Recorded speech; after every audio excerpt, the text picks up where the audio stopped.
नमस्कार प्रेक्षकांनो. लग्नानंतर होईलच प्रेम ह्या मालिकेच्या पुढील प्रोमोमध्ये जीवा आणि नंदिनीचे वकील गणपतीच्या आगमनासाठी आलेले असतात. त्याच वेळेला जीवा त्यांना विचारतो की आज तुम्ही इथे? ते म्हणतात की हे बघा माझा फोन बघा, तुम्हीच मला फॉरवर्ड मेसेज केलाय. त्याच वेळेला नंदिनी म्हणते की अच्छा, फॉरवर्ड टू ऑल झाले. मग आता ते वकील म्हणतात की काय हो जीवा साहेब, तुम्ही तर नेहमीसारखी आज पुन्हा माती खाल्ली.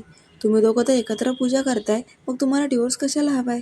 आता त्यांचा प्रश्न ऐकून नंदिनी आणि जीवाला मोठा धक्काच बसतो. खरंच त्यांना सुद्धा आता कुठेतरी काहीतरी निर्णय घ्यावाच लागणार असतो.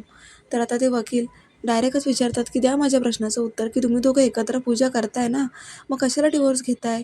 मग आता नंदिनी आणि जीवा काहीच बोलत नसतात. तर पुढे आता देशमुखांच्या घरीसुद्धा गणपतीचं आगमन झालेलं आहे आणि त्या वकिलींबाई अचानक पार्थ आणि काव्यासमोर येतात. नेमकं तर त्यांचं फोटोशूट चालू असतानाच ते आल्यामुळे त्यांना आश्चर्य वाटतं की यांनीच डिवोर्स साईन केलेला आहे आणि आज एकत्र फोटोशूट. त्याच वेळेला मानिनी येतात आणि पार्थला विचारतात की काय रे पार्थ, ह्या कोण आहेत? पार्थ मात्र गप्पच बसतो आणि मानिनीला काहीच समजत नसतं.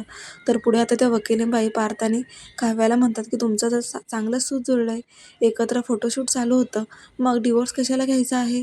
आता मात्र पार्थ आणि काव्याकडे सुद्धा ह्या प्रश्नाचं उत्तर नाही आहे. तेव्हा त्या दोनही जोड्यांना काय उत्तर देणार आहेत वकिलांना, हेच पाहणं खूप रंजक ठरणार आहे प्रेक्षकांनो. पाहायला विसरू नका लग्नानंतर होईल. डेली प्रोमोसाठी चॅनलला सबस्क्राईब करा. धन्यवाद.